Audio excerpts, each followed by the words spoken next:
America is back. Nous sommes deux vieilles nations dans le monde, le Royaume-Uni et la France. لن يتحقق لكم سلام بالعدوان وإن هذه الدماء تكون لعنة عليكم. نفديك يا أقصى. إن المعركة ليست معركة فرد وليست معركة جيش، وإنما هي معركة شعب ومعركة أمة بأسرها. بيوتكم في انتظاركم، مساجدكم في انتظاركم، كنائسكم في انتظاركم، فهم لكم ولأولادكم.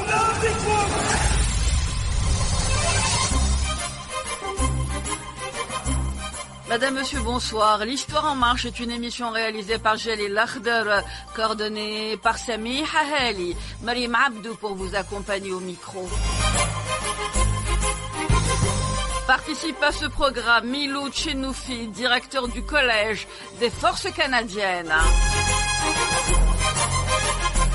Romualdo Chiora, spécialiste de l'ONU, des relations internationales et de la politique étrangère américaine.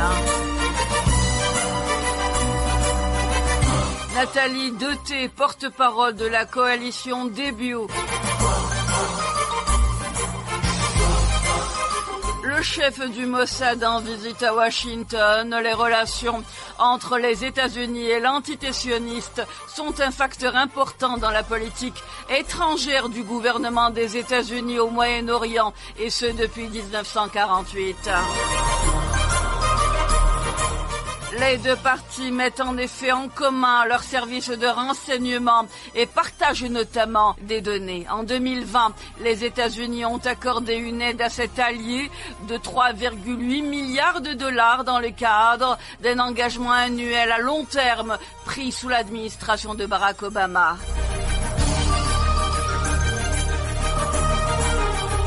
Avec nous pour en parler, avec nous à partir de Montréal, Monsieur Milou de Chenoufi, merci d'accepter notre invitation. Vous êtes directeur du Collège des Forces canadiennes. Monsieur Milou de Chenoufi, à quoi correspond ce soutien ou cette démarche pour être plus précise? Eh bien, ça correspond à une position qui a toujours été celle des États-Unis et qui consiste à faire en sorte qu'Israël soit la puissance la plus importante dans la région, qui s'impose à tout le reste. C'est-à-dire que l'aide militaire qui est octroyée à Israël a comme autre parallèle le maintien en infériorité stratégique et militaire de tous les autres États de la région, y compris les États qui sont ou qui se disent ou qui se croient les alliés des États-Unis. Ces 3,8 milliards dont vous parlez font partie d'un protocole d'accord sur 10 ans qui va de 2019 à 2028. Ça procède comme ça entre les États-Unis et Israël par des protocoles d'accord qui durent une décade. Et pour celui qui est en cours actuellement, eh bien, il va totaliser en 2029 38 milliards de dollars, ce qui est une augmentation par rapport au protocole d'accord de la dernière décennie. Les États-Unis ont également des accords de sécurité. En tout cas, ces accords sont qualifiés ainsi avec d'autres pays de la région. En quoi est-ce que l'aide ou les accords avec Israël seraient différents? Alors, il y a une différence fondamentale. Dans le cas d'Israël, c'est réellement pour faire d'Israël une puissance régionale incontestée. Et à cette aide militaire s'ajoute une aide logistique systématique, que ce soit pendant la guerre de 1967, que ce soit après la guerre de 1973, lorsque les Américains ont soit aidé, soit fermé les yeux sur le programme nucléaire israélien, soit à chaque fois qu'il y a un épisode de guerre en 2006 ou il y a une dizaine d'années en 2011, lorsqu'il a été question de les aider dans les défenses aériennes. Oui. Alors là, c'est clair que l'objectif est une coopération et une aide directe pour renforcer Israël. Dans le cadre des accords ou des relations d'aide à la sécurité avec les autres États de la région, c'est une façon de les dominer. Et c'est cette différence-là qu'il faut bien garder en tête, c'est-à-dire qu'on crée une dépendance continue de ces États-là à l'égard des États-Unis pour leur sécurité. Alors que dans le cas d'Israël, l'aide financière s'accompagne aussi de coopération technologique entre les universités, de contacts continus entre chercheurs, entre entreprises, entre universités, entre gouvernements. Et donc, c'est beaucoup plus fondamental dans le développement stratégique et militaire d'Israël. Ce n'est pas tout à fait le cas avec les autres États où on crée une dépendance par rapport à laquelle il n'y a pas d'espoir de s'en défaire. Créer une forme de supériorité de force par rapport à certains États de la région, dont l'Iran par exemple?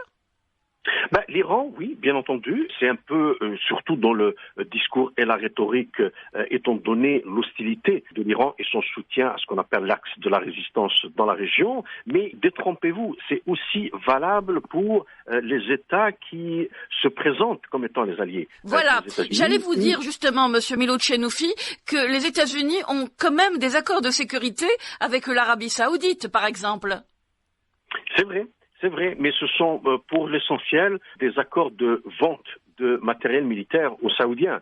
Et ça crée une dépendance dans la mesure où l'entraînement et l'instruction se fait par des Américains, le maintien et la maintenance se fait par des Américains, et l'argent va directement de l'Arabie Saoudite vers les Américains et pas le contraire. Vous comprenez? C'est-à-dire, dans le cas d'Israël, c'est vrai que les 3,8 milliards qui sont accordés à Israël vont servir à se procurer du matériel militaire venant des États-Unis, et donc les entreprises américaines vont aussi bénéficier. Ce n'est pas le cas avec l'Arabie Saoudite. Dans l'Arabie Saoudite, le cash flow est unidirectionnel et le matériel est aussi unidirectionnel. Et les Américains ont le plein pouvoir dans la décision sur qu'est-ce qu'ils peuvent vendre ou qu'est-ce qu'ils peuvent ne pas vendre aux Saoudiens. Et la supériorité sera toujours accordée à Israël, systématiquement. En plus de ces 3,8 milliards de dollars accordés à cette force d'occupation, faut-il appeler aussi ainsi, celle-ci a reçu 50 avions de combat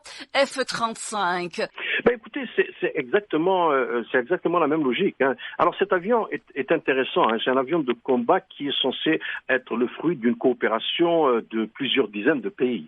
Bien sûr, toute la technologie dedans, elle est américaine. Oui. Et il y avait effectivement une bousculade de la part des pays membres de l'OTAN, par exemple, et des pays alliés des États-Unis de l'acquérir le plus vite possible. Le fait qu'Israël en reçoive 50 confirme un peu ce que j'ai essayé de partager avec vous, à savoir que les États-Unis et Israël sont d'accord sur un point fondamental, à savoir la supériorité absolue, la supériorité stratégique et militaire absolue d'Israël dans la région. C'est une démarche plutôt offensive, Monsieur Milot Chenoufi, que d'octroyer des avions de combat. J'ai pas entendu le début de votre... Je disais, c'est une démarche, ou en tout cas, c'est un accord qui s'inscrit dans une logique offensive. Oui. Ah, mais bien entendu. Et vous savez que Israël n'a jamais hésité à le faire, que ce soit les assauts répétés sur Gaza, les vols presque quotidiens au-dessus du Liban, les attaques systématiques sur la Syrie, et bien entendu, les menaces continuent.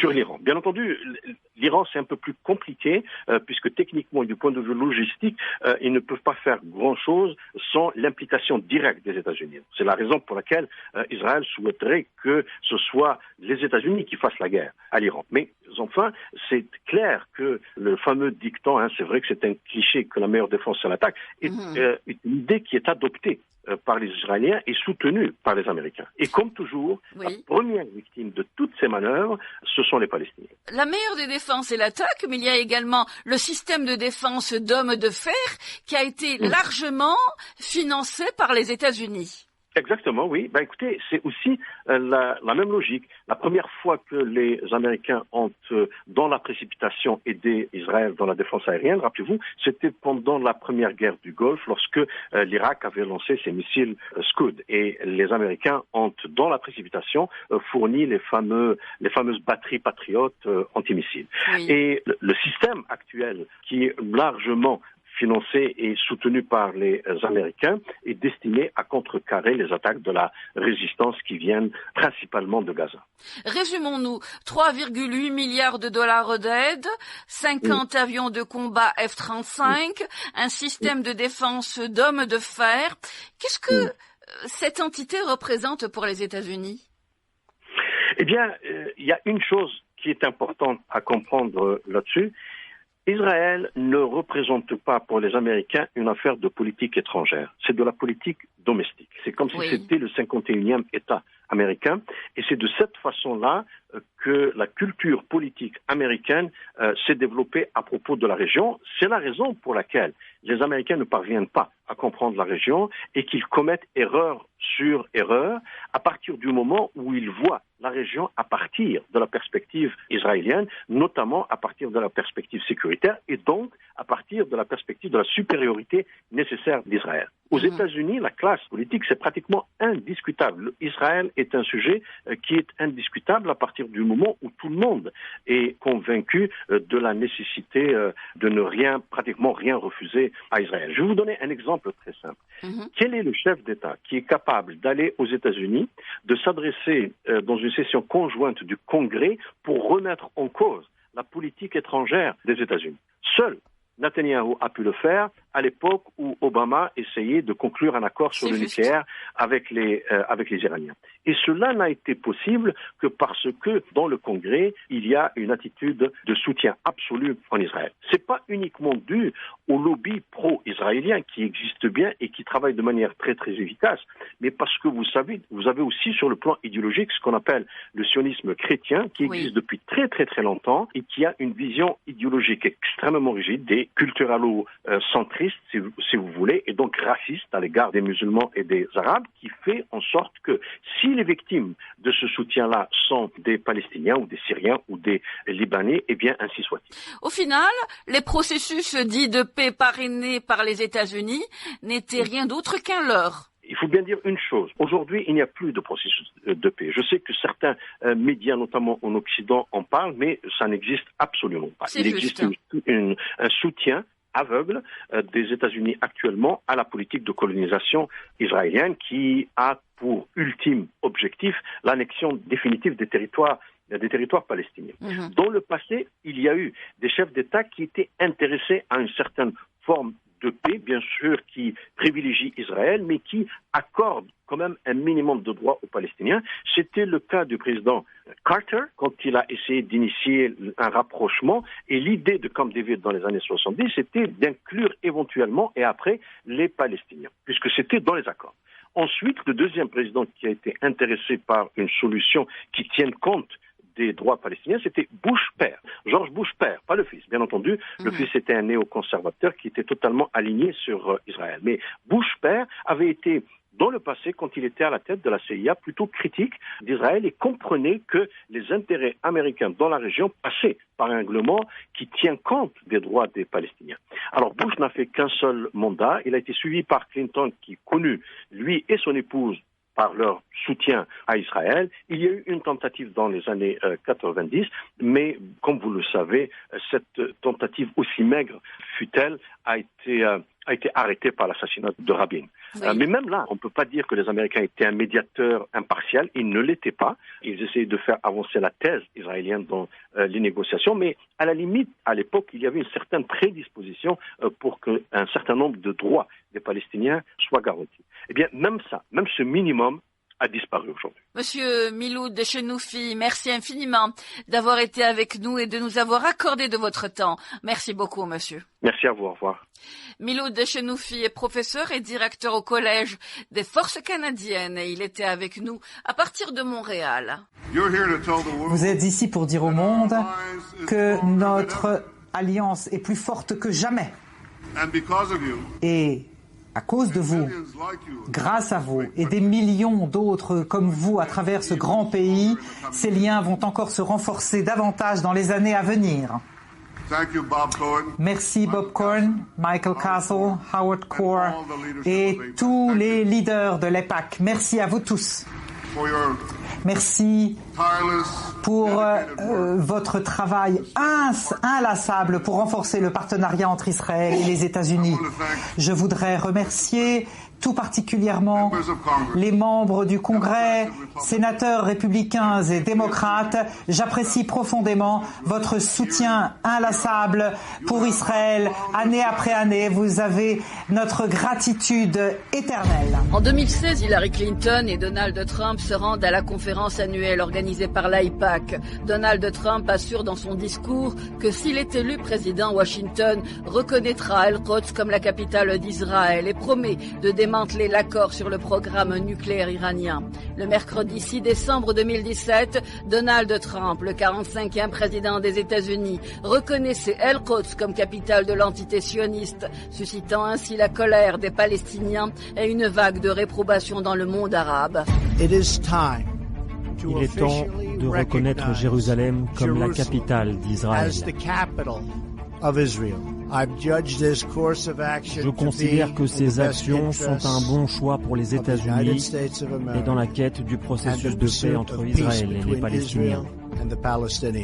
Quelques mois avant la fracassante annonce de Trump, Benjamin Netanyahou déclarait lors de l'ouverture de la réunion hebdomadaire de son cabinet que l'ambassade des États-Unis devait se trouver à El-Quds. Il dira « Je tiens à le préciser sans équivoque, l'ambassade des États-Unis devrait être ici, à Jérusalem, comme il le dira. » Je veux dire clairement et sans équivoque que notre position a toujours été et qu'elle le demeurera toujours. L'ambassade des États-Unis devrait être ici, à Jérusalem. Les relations entre les États-Unis et Israël sont un facteur important dans la politique étrangère du gouvernement des États-Unis au Moyen-Orient depuis 1948. Les États-Unis maintiennent avec Israël une relation de proximité et de soutien via une aide financière annuelle et des accords militaires. En 2006, la publication par deux professeurs d'université américains, Stephen Walt et John Meishmeyer, d'un article puis d'un livre sur le lobby pro-israélien aux États-Unis déclenche un véritable scandale. Les deux universitaires y jugent disproportionnée l'influence de l'AIPAC sur la politique étrangère des États-Unis et reprochent le soutien inconditionnel de cette organisation au Likoud. Le lobby a contribué à l'anti-américanisme au Moyen-Orient et ailleurs. C'est l'une des raisons pour laquelle les États-Unis font face à la menace terroriste. Oussama Ben Laden et ceux qui nous ont attaqués le 11 septembre ont clairement dit que notre soutien à Israël motivait leur haine. Et une partie du lobby nous a poussés à partir en guerre en Irak. Cette relation si particulière, soutenue par le lobby, cause un tort considérable aux intérêts stratégiques américains. L'ambassadrice des États-Unis à l'ONU, Nikki Haley, a promis lundi 27 mars 2017 devant la plus grande organisation américaine pro-israélienne que le dénigrement de ce qui est qualifié d'État hébreu aux Nations Unies était terminé.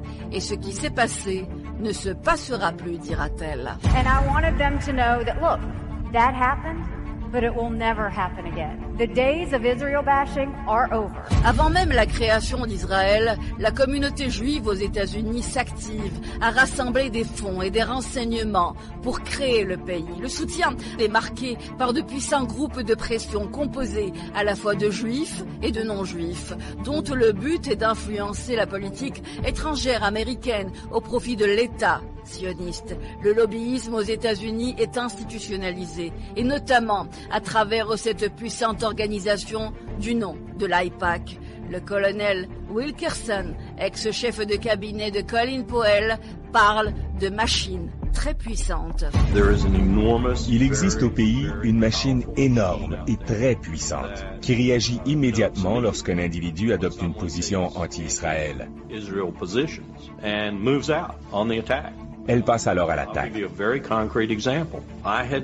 Un jour, j'ai mentionné l'étude de Mearsheimer et Walt au cours d'un séminaire dans une des universités où j'enseigne. En moins de 48 heures, j'ai reçu un courriel d'Alan Dershowitz.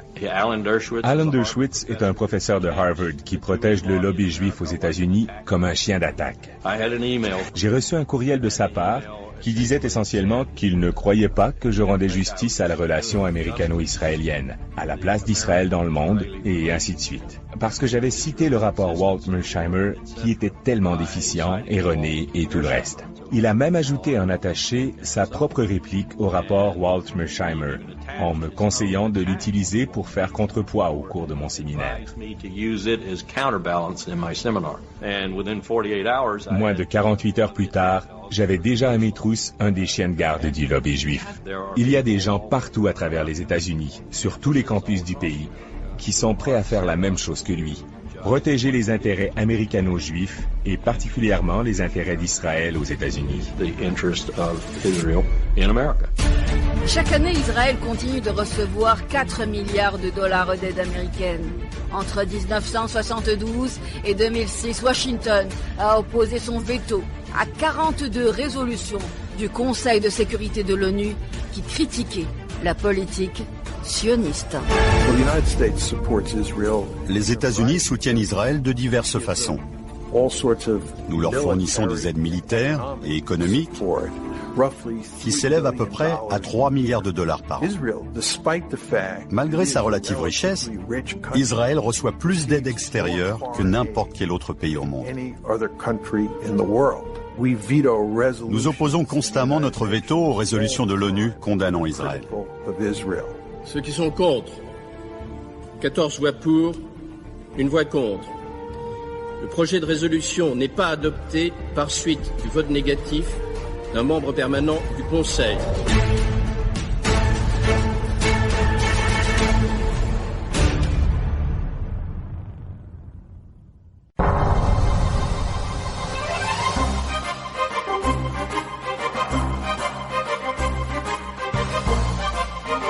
L'entité sioniste a en effet un fort soutien au sein de l'Organisation des Nations Unies et plus particulièrement parmi les membres du Conseil de sécurité.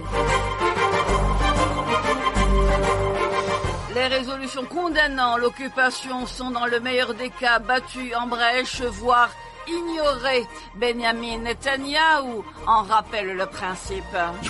J'ai un message pour l'Assemblée générale de l'ONU. Aucune décision des Nations Unies ne pourra rompre le lien vieux de 4000 ans qui unit le peuple d'Israël et la terre d'Israël.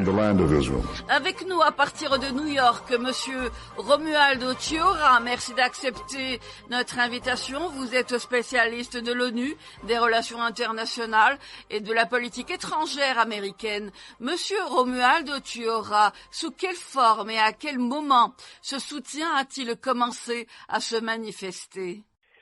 Les États-Unis essentiellement, vous savez, si on veut faire un petit peu de généalogie, le soutien d'effectifs des États-Unis à Israël a commencé à se manifester essentiellement sous Reagan et sous George Bush père et a atteint son summum sous Clinton. Cela pour différentes raisons. 1, stratégique, j'y reviendrai. 2, religieuse et 3, donc électorale. Pendant très longtemps, que ce soit un président républicain ou démocrate aux États-Unis, ils essayaient de gagner l'électorat juif en soutenant Israël. Aujourd'hui, ce qui est contradictoire, c'est que la plus grande partie, près de 80% de l'électorat juif américain ne soutient pas la politique israélienne en ce qui concerne la Palestine. Tout ça a joué au niveau national, au niveau intérieur sur la scène américaine, mais également sur la scène internationale et donc à l'ONU. L'ONU est une cible facile pour une puissance comme les États-Unis. Mettre son veto, s'opposer ou même ne pas verser la contribution financière attendue aux Nations Unies est sans risque et plaît à l'opinion.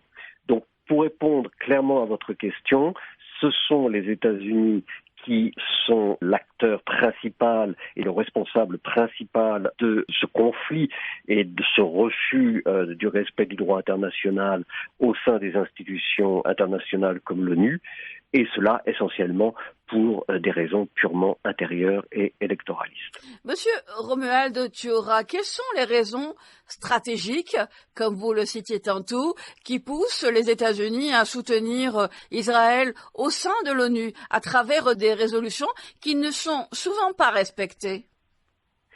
Écoutez, c'est un petit peu, une fois de plus, un petit peu contradictoire et je dirais presque anachronique. Quand la France a arrêté dans les années 60 sous le général de Gaulle à être le principal soutien occidental à Israël, les États-Unis ont vu une opportunité d'être présents sur la scène régionale. Pour eux, soutenir Israël, ce soutien donc s'est amplifié au cours des années 70 et comme je viens de le dire, au cours des années 80 et 90 du XXe siècle. Oui. Pour eux, il y avait là une opportunité d'être présent sur la scène du Proche-Orient à un moindre coût. Et à cela s'ajoutaient, comme je viens de le dire, les visées électoralistes. Donc à partir de là, le soutien à Israël est devenu une tradition américaine. Au niveau stratégique, pour répondre à votre question, 1, pour ce que je viens de dire, d'avoir un pied au Proche-Orient. 2, à partir de la révolution iranienne, afin de pouvoir renforcer la défense américaine dans la région face à ce qu'ils considéraient déjà comme une menace sérieuse avec Israël. Donc à partir de là, le soutien indéfectible au sein de l'ONU n'a eu de raison que pour suivre cette ligne. Plusieurs ambassadeurs américains à l'ONU ont plutôt été opposés personnellement à la politique israélienne envers la Palestine, qui aujourd'hui est un petit peu anachronique. Je ne parle pas de la situation avec l'Iran, mais je parle pour le reste de la politique internationale et surtout américaine dans la région.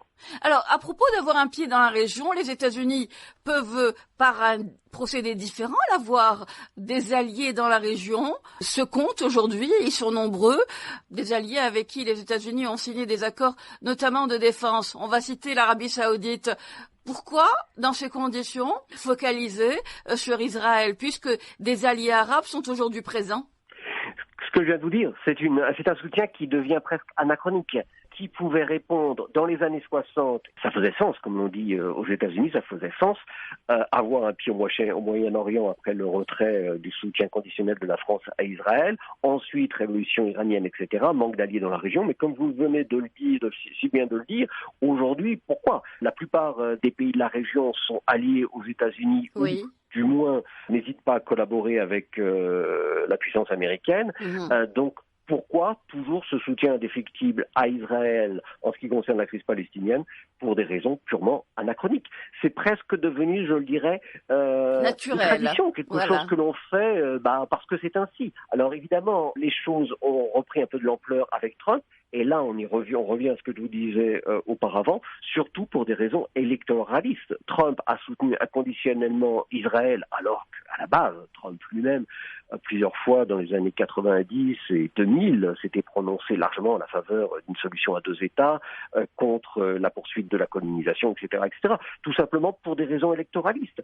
Et non pas pour flatter la population juive américaine, qui, elle, vote démocrate et est en très grande partie, 80%, c'est quand même quelque chose, opposée à la politique israélienne aujourd'hui, enfin en ce qui concerne la Palestine. Donc Trump voulait flatter une partie de son opinion religieuse. Vous le savez très bien, vous savez comment il fonctionne. Cette partie radicale des religieux américains sont donc convaincus que le jour où Israël aura atteint ses limites historiques, etc., Jésus reviendra, qu'on réussira à convertir l'ensemble des Juifs, etc., et ce sera l'apothéose chrétienne. Tout cela, malheureusement, repose aujourd'hui sur des raisons quasi irrationnelles. Et c'est pourquoi la politique américaine en faveur d'Israël, que ce soit au plan régional ou que ce soit à l'ONU, va dans le mur. Et nous passerons, ça va être un effet de balancier assez radical, malheureusement. Il y a aujourd'hui aux États-Unis une nouvelle génération de démocrates qui s'apprête à prendre le pouvoir. Quand je dis s'apprête, d'ici 4 ans, 8 ans, peut-être 10 ans, mais si on veut voir ça sur la longueur historique, comme vous le savez très bien, 10 ans ce n'est rien. Cette nouvelle génération est opposée à la politique israélienne dans la région, est opposée fermement à la colonisation, à que la colonisation se poursuive, et donc aura, quand ils viendront au pouvoir, et ils viendront au pouvoir, aura une politique vis-à-vis d'Israël radicale, totalement radicale, avec celle qui est celle des États-Unis depuis plus de 40 ans. Donc malheureusement, c'est pour ça que je dis que la politique actuelle américaine est un anachronisme, que le soutien américain à Israël, que ce soit dans la région ou à l'ONU, va droit dans le mur, car avec cette nouvelle vague de politiciens américains, la relation états-unienne-Israël sera totalement différente. Mais quand j'entends totalement différente, un effet de balancier quasi total. Israël risque de perdre dans les 20 ans le soutien américain au Proche-Orient et donc à l'ONU, pour les raisons que je viens d'expliquer, mais aussi tout simplement parce que les États-Unis vont de plus en plus se retirer de la scène internationale, comme cela a déjà commencé avec Obama, comme ça s'est poursuivi avec Trump et comme cela se confirme avec Biden. Monsieur Romualdo Chiora, vous êtes spécialiste de l'ONU et des relations internationales. Vous êtes sans doute la seule personne ou le journaliste, j'entends par là, à avoir pu interviewer à plusieurs reprises les 5 derniers secrétaires généraux de l'organisation. Vous êtes auteur de l'ouvrage « Qui veut la mort de l'ONU ». Les secrétaires généraux de l'ONU, comment réagissent-ils devant cet état de fait qui les diminue dans leurs fonctions ? Si on remonte aux années 70, disons que dans les années 50-60, c'était un sujet important, mais ce sujet n'occupait pas l'actualité comme il l'occupe depuis les années 70. Oui. Donc remontons aux années 70, c'est au premier mandat, ou second mandat de Kurt Waldheim. C'est sous le mandat de Kurt Waldheim que l'Assemblée générale, je crois que c'est en 73, si je ne dis pas de bêtises, à vérifier la date, a décrété que le sionisme égalait le racisme. Oui. Aujourd'hui, on est radicalement, quand je parle d'un effet de balancier, le prochain effet de balancier va être aussi radical. Réalisons que dans les années 70, l'ONU, officiellement, considérait le sionisme comme du racisme. Regardons où on en est aujourd'hui. Donc, Kurt Waldheim ne s'était pas opposé à cette motion de l'Assemblée générale, bien au contraire. Pour lui, il ne s'opposait pas à l'État d'Israël, bien évidemment, mais il s'opposait à la continuité de la colonisation, donc à l'expansion du projet sioniste. Donc, pour répondre à votre question, le secrétaire général dans les années de l'ONU dans les années 70 avait encore une certaine indépendance d'esprit, puisqu'il n'a guère de pouvoir temporel, sur la question. À partir des années 80, comme je le disais tout à l'heure, le soutien américain à Israël a pris une ampleur sans précédent après la révolution iranienne, et donc cela s'est répercuté à l'ONU, et donc le secrétaire général, alors en fonction Javier Pérez de Cuellar, a commencé plus à s'aligner sur la position américaine. Est venu entre-temps le scandale Waldheim lorsqu'il s'est présenté à la présidence de la République en Autriche, qui ont révélé qu'il avait eu un passé plus ou moins nébuleux durant la Seconde Guerre mondiale au sein de l'armée allemande. Donc tout cela a joué en défaveur de ce qui avait été pensé, voulu à l'ONU et soutenu par le secrétariat général à l'époque, en faveur de la Palestine. Donc Javier Pérez de Cuellar a dû néanmoins s'aligner sur la politique américaine, mais c'est surtout avec Kofi Annan que l'ONU s'est totalement alignée sur le soutien indéfectible des États-Unis envers Israël. Voilà. Je ne parle pas de la parenthèse Boutros-Ghali, évidemment, c'est pas la peine de revenir dessus, mais Kofi Annan, qui aurait pu être une grande voix, s'est opposé parfois aux Américains, mais quasiment pas concernant la question palestinienne. Et ça, je pense que c'est quelque chose qui nuit à son héritage et qui fait que Kofi Annan n'est pas le grand secrétaire général. Personne n'a pu le prétendre. Après Kofi Annan, on a eu un secrétaire général plus compétent que les gens le disent, je trouve, Ban Ki-moon, qui n'a pas été un grand secrétaire général, mais qui a été un bon administrateur. Alors avec lui, c'était intéressant parce que la question palestinienne n'avait pas il ne la voyait pas sous le même angle. C'est quelqu'un qui est issu de Corée du Sud, donc qui a une autre vision des relations internationales, mais lui aussi s'est aligné sur la position américaine. Et le naufrage est aujourd'hui avec l'actuel secrétaire général, qui a été un très bon Premier ministre du Portugal, qui a été élu à un moment où on pensait qu'Hillary Clinton serait présidente des États-Unis. Donc on s'est tous réjouis. Je me suis réjoui le premier de l'élection de Guterres. Tout le monde disait « it's the right man at the right place at the right time ». Malheureusement, du jour au lendemain, il est devenu muet comme une carpe. Dès que Trump a été élu, alors qu'il aurait dû être cette voix qui s'opposait à la politique de Trump et à la politique de Netanyahou envers les Palestiniens, il n'a fait qu'accepter toutes les humiliations que les États-Unis ont pu faire connaître à l'organisation internationale et au système multilatéral. Et aujourd'hui, il entame bientôt son second mandat et il reste sur la même ligne. Donc, les secrétaires généraux, malheureusement, n'ont fait que suivre la politique américaine, à part évidemment Boutros-Ghali, un peu Pérez de Cuellar et Waldheim, mais c'était un autre temps. Tout cela traduit l'impuissance totale du secrétariat général des Nations Unies, de l'ONU elle-même, qui aujourd'hui est un nain politique sur la scène internationale. L'ONU politique n'existe plus. L'ONU, c'est une grande agence supranationale qui régit d'autres agences humanitaires, l'UNICEF, le PNUD, qui, elles, font un travail remarquable. Ban Ki-moon qui ne manquait pas de prononcer son inquiétude à chaque fois qu'il était devant une impasse palestinienne. Il se disait tout le temps inquiet, sans pour autant amener d'alternative à la situation. En tout cas, l'organisation n'amenait pas d'alternative à la situation qui allait droit dans le mur. Il n'y avait même pas de véritable tentative. Écoutez, si on veut vraiment parler, essayer de se remémorer le dernier moment d'indépendance d'un secrétaire général de l'ONU, je ne parle toujours pas de Boutros-Ghali, c'était politique, c'était différent. D'un acte personnel et fort concernant la région, c'est lorsque, alors ça ne concerne pas le conflit israélo-palestinien, mais c'est lorsque Pérez de Cuellar a décidé, malgré la Maison-Blanche, de se rendre en Irak pour essayer de convaincre Saddam Hussein, juste avant la première guerre du Golfe, de se retirer du Koweït. Depuis, comme vous le dites, je suis très inquiet, je regrette, etc., etc. L'ONU, quant à elle, est une coquille vide au plan politique. Monsieur Romuald Thiora, les résolutions de l'ONU non respectées par Israël sont nombreuses. Dans sa résolution 252, en date de mai 1968, le Conseil de sécurité déclare non valides, je cite, les mesures prises par Israël, y compris l'expropriation de terres et de biens immobiliers qui visent à modifier le statut de la ville sainte. Résolution non respectée, pourquoi des sanctions ne sont-elles donc pas adaptées? Et quels sont les soutiens, ou qui sont les soutiens d'Israël?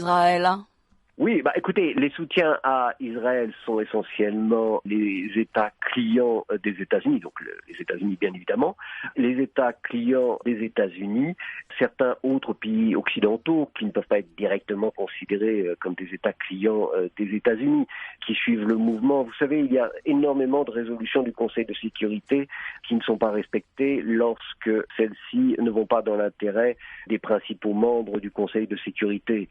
Ne cherchons pas le pourquoi de la chose. L'ONU politique n'a véritablement jamais existé. Quels sont les alliés, les soutiens d'Israël? Cela dépend des différentes périodes, mais ce sont, je le répète, les États clients des États-Unis, certains pays occidentaux, ou alors certains pays de la région qui, à certains moments, par opportunité, voient leur intérêt à soutenir Israël tout en oubliant la pauvre Palestine. C'est ça. C'est aujourd'hui le cas, malheureusement, avec beaucoup de pays arabes. Monsieur Romuald Thiora, merci infiniment d'avoir été avec nous et de nous avoir accordé de votre temps. Merci beaucoup, monsieur.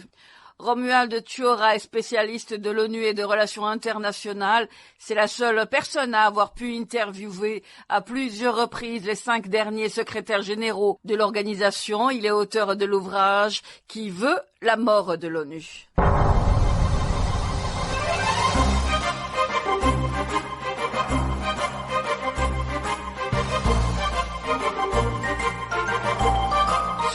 Continent, plus de 600 institutions financières européennes ont des relations financières avec 50 entreprises qui sont activement impliquées dans les colonies de peuplement illégal.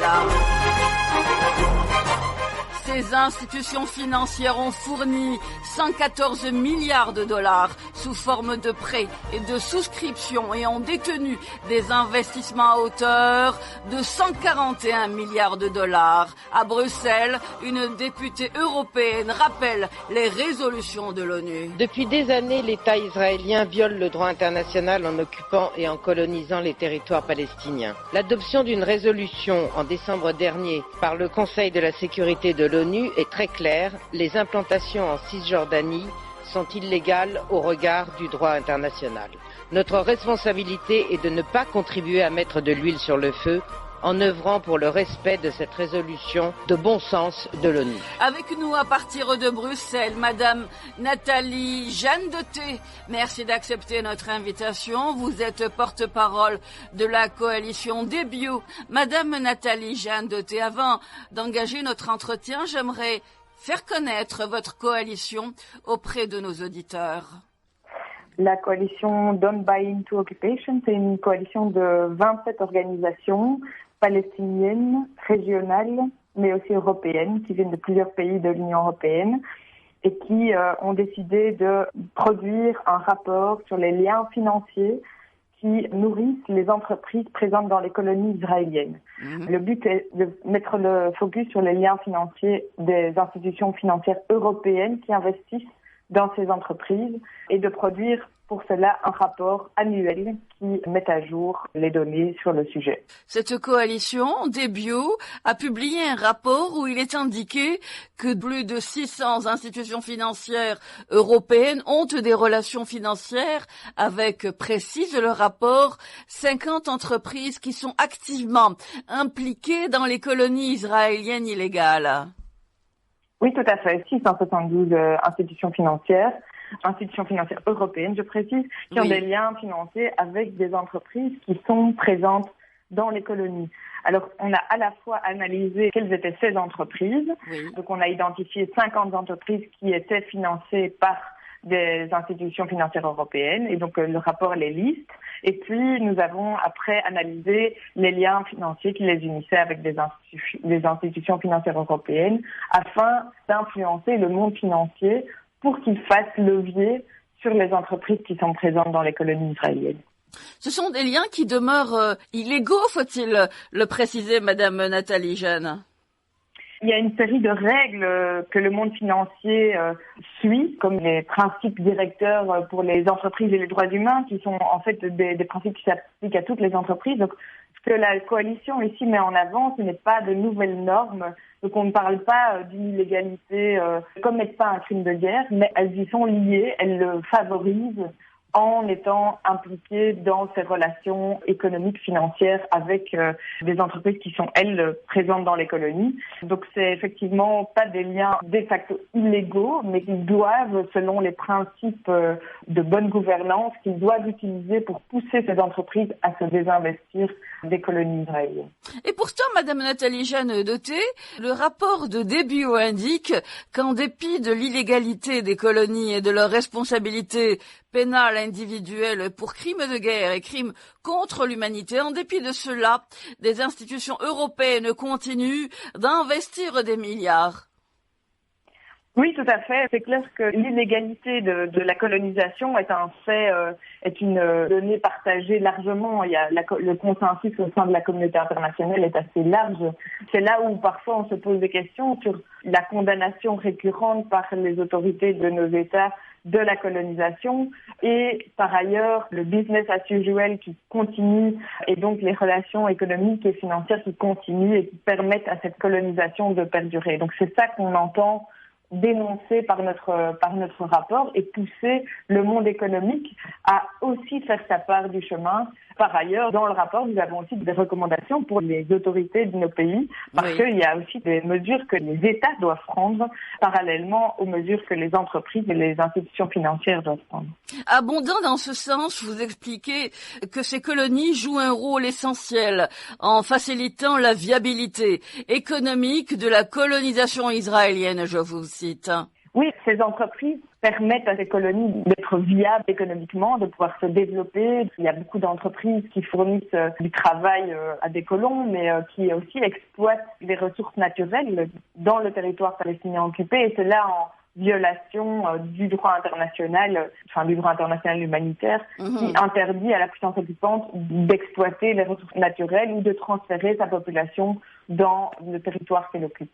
Ce sont donc 672, ou en tout cas plus de 600 institutions financières européennes qui ont des relations financières avec 50 entreprises qui sont activement impliquées dans les colonies, je vous cite, israéliennes illégales. Ce soutien financier exprimé par des banques également a un aspect tout de même politique que l'on a du mal à éluder. Oui, il y a surtout, je pense, un problème de mise en conformité avec des normes de respect des droits humains quand il s'agit de la Palestine. C'est-à-dire que souvent, on voit un deux poids, deux mesures quand il s'agit de respecter des droits environnementaux ou les droits humains de certaines populations en Chine ou quoi. Il y a une réactivité peut-être un peu plus grande du monde économique, mais quand il s'agit de la Palestine, il y a beaucoup de blocages. C'est pour ça que notre rapport entend vraiment mettre la lumière là-dessus afin de débloquer ce mécanisme de respect des droits humains par les institutions financières et par les entreprises. C'est quelque chose qui peut être valable dans le monde entier, c'est-à-dire que il y a un devoir de vigilance des entreprises. Par leurs liens économiques doivent respecter certains principes, dont le droit international et les droits humains. Et quand il s'agit de zones de conflit ou de territoires occupés, cette vigilance doit être accrue. Donc on demande aux entreprises, aux institutions financières d'être d'autant plus vigilantes quand elles agissent dans un territoire, une zone de conflit ou un territoire occupé. Et c'est le cas ici du territoire palestinien occupé. On ne peut pas traiter sans avoir plus de données que ça une intention à ces institutions financières de continuer de financer la colonisation, mais maintenant qu'on les met au courant, et ça, donc on peut dire que maintenant celles qui ne prennent pas des mesures appropriées sont au courant, et donc le fait qu'elles continuent à financer les entreprises présentes dans les colonies peut être apparenté à de la complicité, puisque ayant l'information et n'agissant pas, on peut y voir une certaine intention, ou en tout cas une omission intentionnelle de rester présente dans les colonies. Madame Nathalie Jeanne-Doté, merci infiniment d'avoir été avec nous et de nous avoir accordé de votre temps. Merci beaucoup, madame. Avec plaisir. Merci. Nathalie Jeanne-Doté est membre de la coalition Debut Don't Buy Into Occupation. Elle était avec nous à partir de Bruxelles.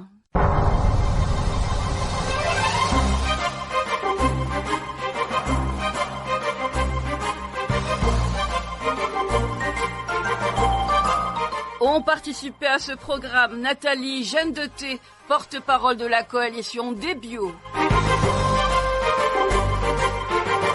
Romualdo Chiora, spécialiste de l'ONU et des relations internationales et de la politique étrangère américaine. Milou Chenoufi, directeur du collège des forces canadiennes. L'Histoire en marche a été réalisée par Jalil Akhdar, coordonnée par Sami Hahel et Marim Abdou vous a accompagné au micro. Vous pouvez réécouter ce programme samedi à 5h du matin. Sinon, notre rendez-vous se fixe jeudi prochain à partir de 16h. Merci de votre fidélité. À très bientôt, Inch'Allah.